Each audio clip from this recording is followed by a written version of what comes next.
Content లేకపోవడం వల్ల అసమర్థతను ఒప్పుకోవడానికి మనసు అంగీకరించకనో మొత్తం మీద శాసన మండలిలో మంత్రి నారా లోకేష్ సహనం కోల్పోయారు. పరుష పదజాలం ఉపయోగించారు. నోరు పారేసుకున్నారు. విద్యాశాఖ మంత్రి నోట అనుచిత భాషపై సర్వత్రా విమర్శలు వస్తున్నాయి. శాసన మండలిలో స్టీల్ ప్లాంట్ ప్రైవేటీకరణపై చర్చ జరిగింది. చర్చ సందర్భంగా గత పాలనలో స్టీల్ ప్లాంట్ ప్రైవేటీకరణ జరగకుండా వైఎస్ జగన్ ఆపారు.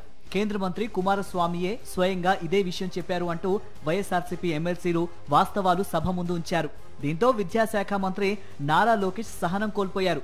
ఏం పీకారు, మీరు పీకిందేంటి అని వైఎస్ఆర్సీపీ ఎమ్మెల్సీలపై వాగ్వాదానికి దిగారు. మీరు ప్రశ్నిస్తారా? 5 సంవత్సరాలు మీరు పీకిందేంటి? మీరు పీకిందేంటి? 5 సంవత్సరాలు చెప్తా. మీరు పీకింది చెప్తా నేను ఏంటండి? మీ కెపాసిటీ అంటే 48%. 48% 25,000 కోట్ల అప్ప మీరు మారుతారు.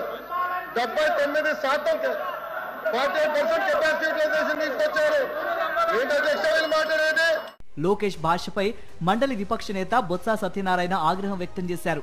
లోక్సభకి క్షమాపణ చెప్పాలని డిమాండ్ చేశారు.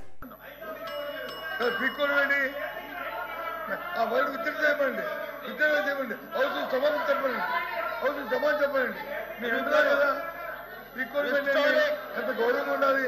మేము ఎవరైనా ఒక్క మాట్లాడామా? పరుచుకోండా ఏమైనా ఒక్క పరుచుకోండి మాట్లాడామా?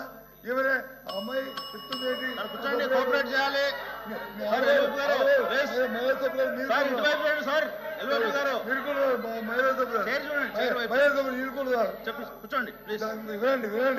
వినండి.